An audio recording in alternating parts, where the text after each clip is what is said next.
Hi everybody and welcome back to another video about crypto taxes in the US. I'm Moritz from Cointracking and with me today is your crypto tax attorney, Clinton from Cryptotax Audit. Hi Clinton. It's a pleasure to be here, Moritz. Yeah, nice to have you here again after our other video about how to avoid crypto taxes or reduce your crypto tax burden. If you haven't seen this video, please check it out in the link below. And our topic today is how to act if you receive a letter from the IRS. Some people are scared. Clinton, do you have any comments on that before we dive right into the topic?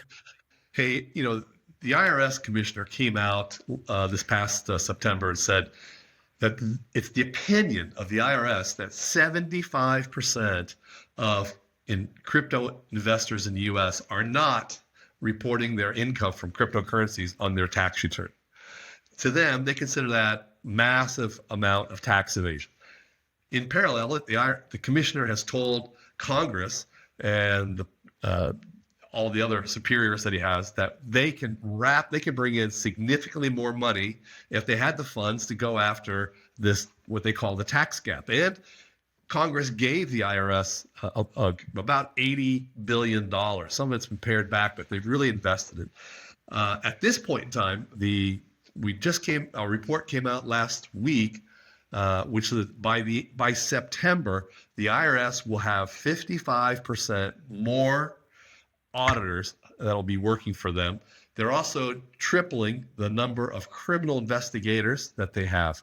At the same time, the Department of Justice hired another 150 lawyers to help with prosecution of digital asset cases, which means they're working with the IRS. So this is so big that we need to talk about it as the new IRS. The IRS of old had used old techniques. Now the new IRS has the money, and they're using advanced data analysis. They're working with some of the most high-tech companies in the U.S.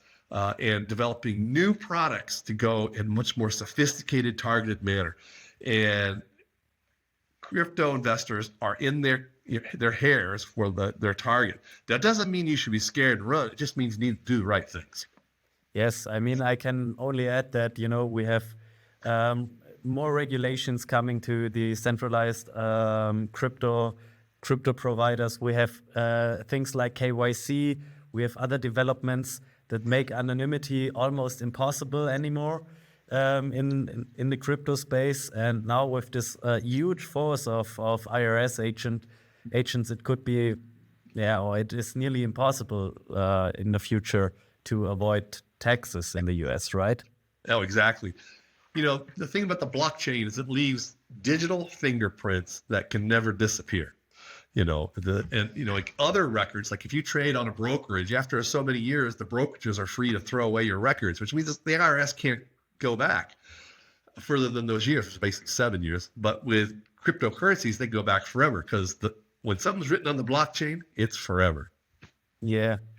Let's talk a little bit about numbers. In Germany, the number with like a similar development, and right now the tax authorities are targeting values or investors with a value of approximately 50,000 euros, which is almost 55,000 US dollars. Are the numbers quite similar in the US, or what are the targets of the IRS in that case? Well, the targets, and they've been very clear about this. The IRS commissioner has said that they're focused on people with what they call total positive income of $400,000 or more. Actually, they don't say it that way. When it comes to the news, they say we're only going after the rich people who make $400,000. But that's not the way you and I think about it. When we say my total income is $400,000, I want to be able to go to my bank account and see $400,000.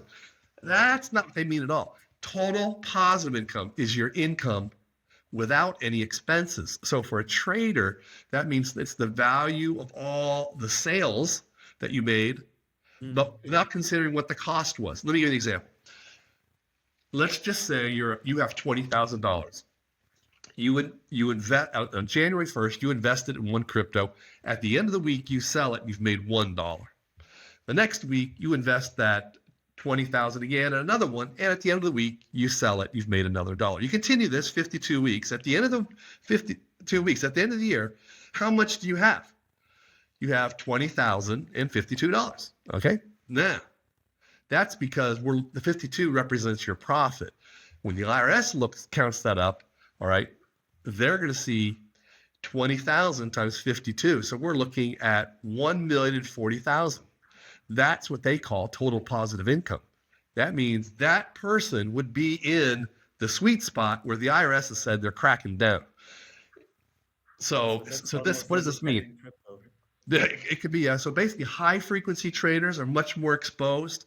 If you throw around a lot of money in your trades, like say 50,000 at a time, you're going to hit that number quicker, right? 8 trades, you're over 400,000. That 400,000 also includes, your wages. So, or if you have a business income, it's your business income without the expenses. So, it's your rental income without the expenses. If you're in real estate, so what they are basically doing is with that number, they are targeting volume. Yes. So all the IRS doesn't know how much you profited. All right. I mean, you use coin tracking to come up with an accurate number there. All they can do is really see you've bought some things and you sold some things. They can't match the two together without talking to you. So when IRS has said we're only going to crack down on people making 400,000, that's just a small percent of the population. It is, once again, the government lying to you, all right? Because as you and I know, this is going to be most crypto investors are going to be exposed, especially in bull markets where you get giddy and start, swapping a lot of stuff out. It sounds a lot like politics with we're only targeting 400,000 and above. In reality, it's almost everybody trading crypto with an average income. I think we have established that the IRS will go after a lot of people, and a lot of people have to prepare for letters from the IRS, which leads us to the first questions. What are IRS crypto letters in general? How do they look like? And who could receive one of those letters? Okay, so it's probably for first of all, if you get a letter, make sure you open it right away and act. The worst thing you can do is to just be scared of it, let it sit in the pile and ignore it, right? A lot of people call up, they do that, and there's deadlines. You have 30 days to respond, 20 days here. If you don't hit by those deadlines, you lose rights to appeal, rights to demand reconsideration. You need to have a plan, right? The first thing you do is you act, right? Now, there's probably 3 types of letters you're going to get that are investigation letters. Other letters you might get would be the ordinary, you owe more taxes because you haven't paid at all type of thing, right? Now, the 3 letters you get, one of them, the primary one, is called a CP 2000 letter. This will be upper right corner. It'll say CP 2000. CP means computer paragraph. It's old terminology. But anyhow, CP 2000 says, we know about income you didn't tell us about on your tax return, and we think that you owe us an additional amount of money. They got really aggressive a couple of years ago with sending these CP 2000 out. And for example, I had a client got one. They said you didn't report a Coinbase account in 2018 of $4 million. And because what Coinbase is reporting, well, I guess I'm getting ahead of myself. How does the IRS know about unreported income? The primary way they do that is through 1099 forms. This is a form that financial institutions will send to you and to the IRS, disclosing the gross proceeds, or if you will, the total positive income on their exchange. So it's the proceeds, it's not the profit, right? That's why people they look at like I said, this one client who got a $4 million 1099 form from Coinbase 2018, and it was, he just ignored it because it was silly. When we actually did the gain calculations for him, he lost $17,000 that year. But IRS doesn't know that. They just see you didn't report $4 million. So the typical letter you're going to get, they're going to say, your tax return didn't have this 1099. We see that you got one, and we're going to calculate some additional tax that you should have paid us. Well, it's always going to be wrong because it doesn't include the cost basis of your trades. It's going to be horribly wrong. Yes. So it's very, very important that you act quickly. You generally have 30 days, less the number of days it took for the letter to get there, which in the US seems to get longer and longer each year. All right. The second type of letter is called a CP 2501, CP 2501. This is basically a precursor letter to a CP 2000, where a CP 2000 says you didn't report this. This is how much you owe. The CP 2501 letter is, hey, it looks like maybe you didn't report this. Do you want to tell us about that? So it's a little more, it's not as aggressive, right? Typically, if you wait 30 days, that CP 2501 will be followed up with a CP 2000, where they actually will assess the tax. So those are your two major letters. The third letter is worse. The third letter is going to be an examination letter. This can come in a variety of forms. There's no magic number at the top, but it'll basically say, we have selected, it'll name the particular year, your 2022 return. We're going to look at your income and your capital gains numbers. Please contact the auditor, the name will be at the bottom, to discuss the situation. This is bad because now some guy, an auditor at the IRS, now has your face on his dartboard and he's coming after you. All right, what happened? An audit is a very serious thing. If you'd like me to talk about what happens in an audit. Of course, please. All right, so when it happens in an audit, well, a crypto audit, they send you a letter demanding all sorts of documents. And first of all, I want to say, you should not handle this by yourself, right? We've all seen the cop shows. You never talk to the policeman when they take you into the interrogation room. You always demand your lawyer. And the first thing the policemen do is they go right at the jugular. Why did you commit the crime? And people will say things that will hang them later during a trial. So you always got to get representation. Now, it does not mean you have to get a lawyer. An accountant might be sufficient, but you need to have somebody experienced in this particular area, not just accounting, but specifically crypto and the crypto laws. So now they'll give you what they call an IDR, information document request. It'll be 2 pages long, 3 pages long. It's going to ask for virtually everything about your cryptocurrencies. List every exchange. Give us a copy of every email. We want the CSV file from every single exchange going back to when you first began trading years before. We want to list of every single wallet you have. We want a list of every exchange, any peer-to-peer website, any DeFi protocols you use. They want everything. They want to strip naked, right? It gets worse. Then they're going to ask for copies of all your bank statements that year and all your credit card statements. And if you have a mortgage, they want copies of all your mortgage transactions. They want to see all into your life and all the money going out.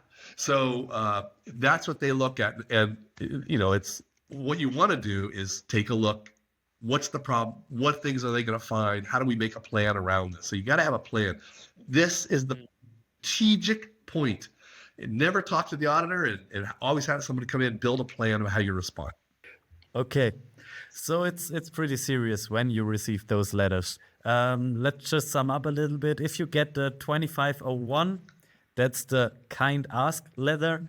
If you see one of those, on top is the number CP 2501. You want to look at the deadlines and try to answer all the questions. And if you have the CP 2000 or the audit letter, I would recommend in that case to go directly to a tax attorney or at least an accountant to check it with a professional, and he will explain you what to do, because then the IRS is getting serious. How can somebody answer to those letters, and can somebody prolong or make the deadline longer by answering in the right way, that you have time to figure everything out? How can somebody do that? Well, with the 2501 letter, if we act quickly and competently, you can prevent it from becoming a CP 2000. Now, when we talk about getting help, who can you go to get help? Because all of a sudden you got a letter, you got a deadline, and you've never thought about this before. Who are you going to call? And people know that this is a panic time. They charge a very high amount. Lawyers charge a high amount. Here's your problem. Let's say you worked with an accountant, all right, to prepare your tax return. That accountant is going to be in a defensive position. He is not probably feeling comfortable. He can defend your gain calculation numbers, and he thinks you might come after him and charge him for whatever the error was, right? So he's not necessarily supporting your best interest at that point. If you go out and find a tax lawyer, problem with a tax lawyer is they know nothing about crypto, and they don't really know that much about accounting either. They just know how to represent you on your, in terms of the legal process. All right. For example, I had one client the client was working with an accountant who did the gain calculation.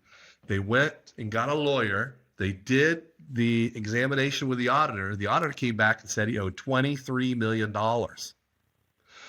Right. And now they want to know how to proceed. I said, well, you've already shot yourself in the foot because you've let them go off and do their own gain calculation number without defending yourself. You see, the lawyer doesn't care what the number is. He goes, you recalculate it. All right. The accountant did the recalculation, and he obviously did it wrong the first time. Now he's doing it wrong. He doesn't know how to defend against this number.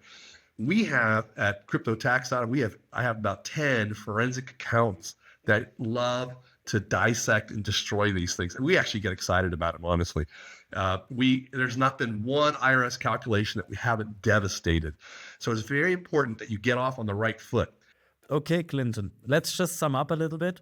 The most important things about this talk was, first of all, be prepared that the IRS is knocking on your door. If you haven't done your cryptos before, they are gearing up. They are investing heavily into auditors and everything else. If you receive a letter, most people panic, but the most important thing is to stay calm, to open the letter, not be an ostrich, not put your head in the ground and try to pass it over until it's gone. It will never be gone. And there are 3 letters. The first letter is the nice one. It's the 2501. Where they just ask you what was happening, and you should be answering that professionally and in a very good way, so they won't ask again. The second one is which one again, Clinton? The CP 2000 would be next. That's the serious, which is more serious, and where you should definitely try to get at least the guard dog or a tax attorney who can help you with your crypto taxes. And the last one is the audit letter, which is very serious, and where I can only recommend you to use crypto tax audit or get in contact with the auditors so they can help you defend in front of the IRS and in court later as well. And of course, we can only recommend the guard dog to help you prevent any issues and to stay in contact with the IRS. Clinton, thank you very much. If you like this video, please hit the like button, share this video, and if you have any further questions, please don't hesitate to hit the comment section. We will look into it and try to answer everything, and I'm pretty sure that Clinton will hit the comment section as well if he sees some nice questions. And yeah, I think that was basically it for this episode. Thank you, Clinton. Thank you. Remember, taxes are sexy. Okay, see you next time, Clinton. Next time. Bye-bye. Bye-bye.